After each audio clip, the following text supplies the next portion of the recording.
সংগ্রাম করা সম্ভব হয়েছিল, আজকে আপনাদের অনুকূলে কি করেছেন আমরা দেখতে চাই। অনুগ্রহ পূর্বক ইসলামকে পাশ কেটে রাজনীতি এক জিনিস, ইসলাম এক জিনিস। আমাদের আঞ্জুমান আল ইসলাম সমর্থিত কয়েকজন প্রার্থী আমরা দিয়েছিলাম। আমরা সব করে দেই না, এই রাজনীতি আমাদের কোনো অভিলাষ নয়। আমাদের কৌমের পাহাড়গাড়ির জন্য অঞ্চল থেকে চাপ এসেছে, তখন আমরা সেটাকে স্বীকৃতি দিয়েছি। কারণ ইতিমধ্যে আমার সাথে সিলেটের, বৃহত্তর সিলেটের অনেক অনেক মাননীয় সংসদ সদস্য পদপ্রার্থীবৃন্দ সাক্ষাৎ করেছে।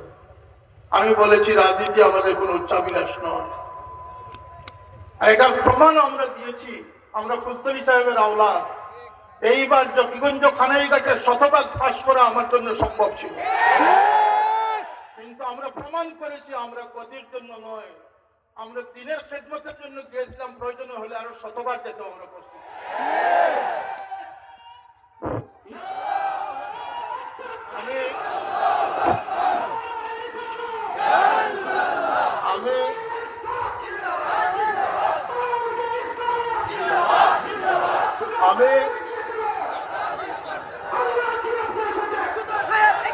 আমি অত্যন্ত সম্মানের সাথে সকল সংসদ সদস্য পদপ্রার্থীদেরকে বলেছি যে আপনারা যে অঞ্চলে ভোট করতেছেন, আপনারা হয়তো পাস করবেন, না হয় ফেল করবেন, আপনারা চলে যাবেন আপনাদের রাজপ্রাসাদে। কিন্তু এখানে আমার সংগঠনের শত শত প্রতিষ্ঠান আছে, মসজিদ আছে, ইমাম আছেন, মুবাল্লিগ আছেন, তালামিজ আছেন, আলিসলা আছেন। এই কৌমের পাহাড়দারি করতে হবে আমাদের। আমাদের উচ্চাভিলাষ নয়, আমরা সেই কৌমকে জাগ্রত রাখার জন্য আমি কয়েকজন ক্যান্ডিডেট আমরা সিলেক্ট করেছিলাম। অনিবার্য কারণে সকলেই কয়েকজনকে আমরা আবার বাদও দিয়েছি। আবার কিছু অনুরোধ আসতেছে আমার কাছে, যা আমরা নাকি বিভিন্ন দলের প্রতিবন্ধকতা সৃষ্টি করতেছি।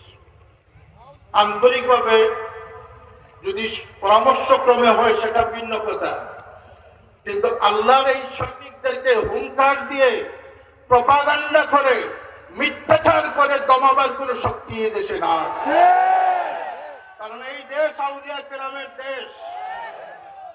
এই দেশ ইন্নাল আরদা ইয়ারিসুহা ইবাদিয়াস সালিহুন। এই দেশের কর্তৃত্ব আল্লাহ আপনাদেরকে দেন নাই, দিনদার পরেশগারদের হাতে দিয়েছেন। এই দেশের দিনদাররা বেঁচে থাকলে ইসলাম বেঁচে থাকবে, দিনদারদের দ্বারা দেশ পরিচালিত হবে। এটাই দেশের সবচেয়ে বড় প্রয়োজন। আমাদের কোনো আপত্তি নেই, আপনারা নির্বাচন করেন, বৈষম্যতা দূর করেন।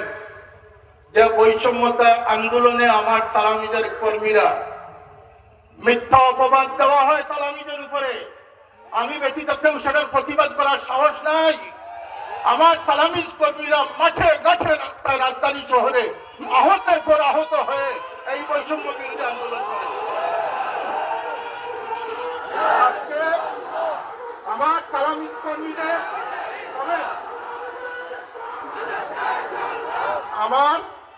আমার তালামিজ কর্মীদের পক্ষে সাফাই দেওয়ার মতো, সত্য প্রকাশ করার মতো লোকের অভাব। তাদেরকে ট্যাগ লাগিয়ে দেওয়া হয় দূষণ। আমরা স্পষ্টভাবে বলতে চাই,